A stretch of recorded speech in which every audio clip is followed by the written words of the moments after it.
Hello, hello. Welcome back to Mistress of the Damned, where we believe all knowledge is worth having. I am your Mistress Katrina.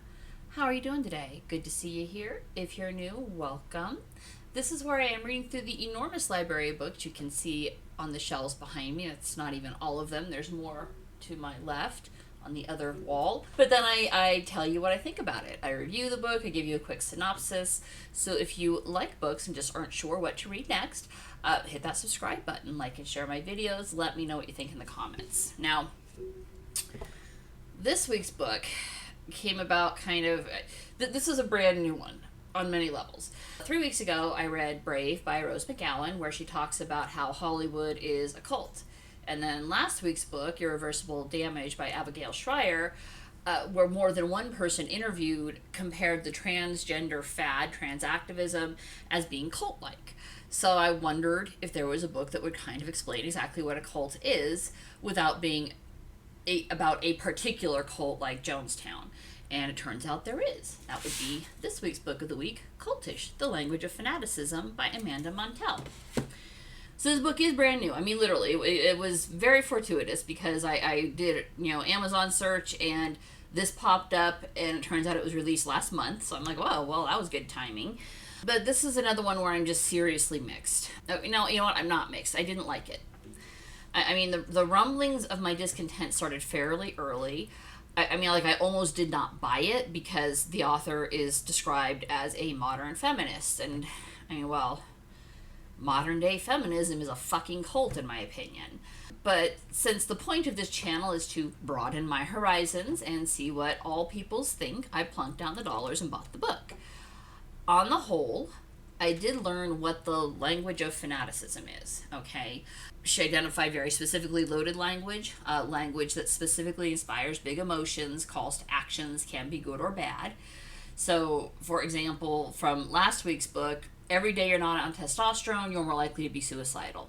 That's a call to action, right? Get on that T. You got to get on it or you're going to kill yourself. And yeah, because that's not loaded at all, right? Us versus them verbiage. So cisgender is bad, transgender is good. There's us, trans community, and everybody else who is cis. So, thought terminators. If you don't agree with my pronouns, it's because you're a transphobe, specifically designed to end all conversation because you can't disprove a negative, right? It's like saying, how do you prove you're not a racist if somebody calls you racist, right? All you can do is just stand there and be like, no, I'm not a racist, but you can't prove it because anything you say in your defense, well, I can't be racist. I have a black friend. Really? You have a black friend? Well, no, I can't be transphobic. I have a trans friend. Really? You're going to identify them like that? So you can't argue with a negative. So that's a thought terminator. Verbal abuse is the last one, right? More than one kid from last week's book reported scads of abuse for expressing any doubt that they might be trans. And you go all in or nothing. I mean, you go all in. There is no escaping this, right? So on the whole, having learned that from this week's book, I would agree from the people of last week's book who said there's a definite cult going on with the trans craze. And okay, I can now identify these things thanks to Cultish. However, I had to dig through a whole lot to get there. The author made absolutely no attempt to hide her own political bias. I mean, none. Is it really too much to ask for just a little bit of acknowledgement of the shit show that has pervaded both sides of the political spectrum? I mean, all of the examples I used pulled from last week's book. This week's book, basically cults don't exist without white men.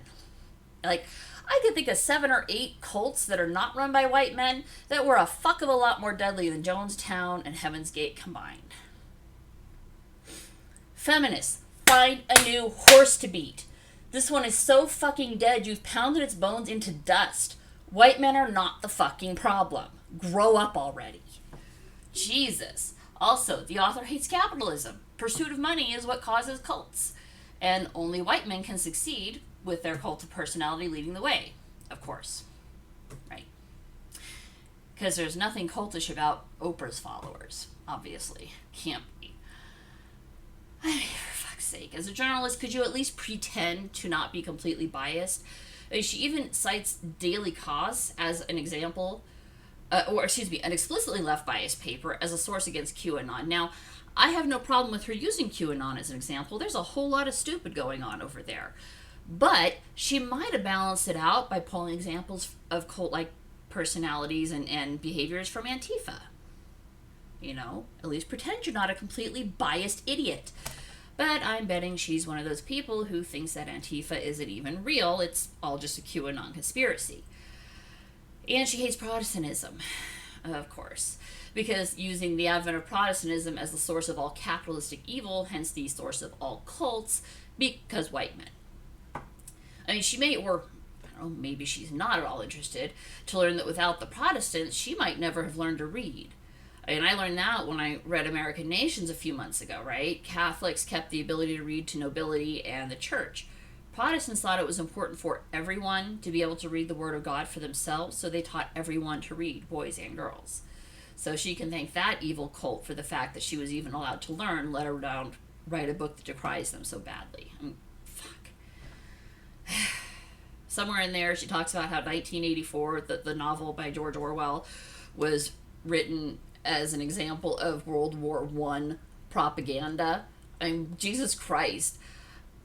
Even if you didn't read the book, and I'm going to assume she didn't, a Google search would tell you that that's wildly inaccurate. Okay, that was written specifically in response to Stalinist Russia. So, well done there.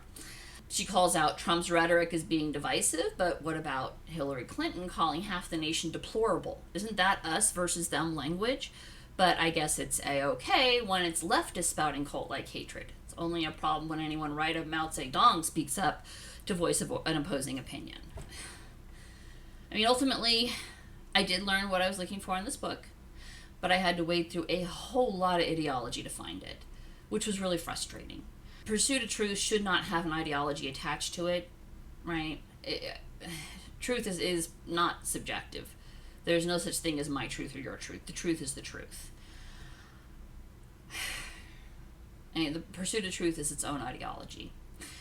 And while, yes, I can see her point on some of the examples she presented, it was so insufferably snarky and filled with virtue signaling about how bad white people are. I kind of feel like the author needs a child's guide to adulting. Like, maybe that's a book she should look up and write.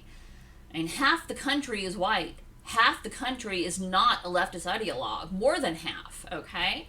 And I'm not talking about the latest election results and what's going on there. I'm genuinely not. I'm talking about there's like 20% of extreme leftists who support whatever the Democrats do, and about 20% of the extreme rightists who support whatever the Republicans do. That's 60% of the country who thinks y'all are fucking morons. Maybe you should try expanding your horizons and appealing to them. Because when you attack half the country as being deplorables, you're basically saying, no, I don't want your money. Keep your money. So why would they ever buy your book and bring you any success? That's it for this week. I'm so done with this book. No, you know what? I'm not, because I do on my Instagram post, quotes from the book, and I'm torn on, do I just jig out the gems and post the positive things, or do I pull out the quotes that I hated the most and rip them apart? Because it's a fucking slog. Jesus. This next week is going to be rough. I'll get through it. I'll do it, because next week's book is going to be much better. That's it. Thank you for watching Mistress of the Damned, where we believe freedom of speech is the most important, right? That's why it's first. If you think that too, then you too are damned, and I am your mistress. Welcome to hell.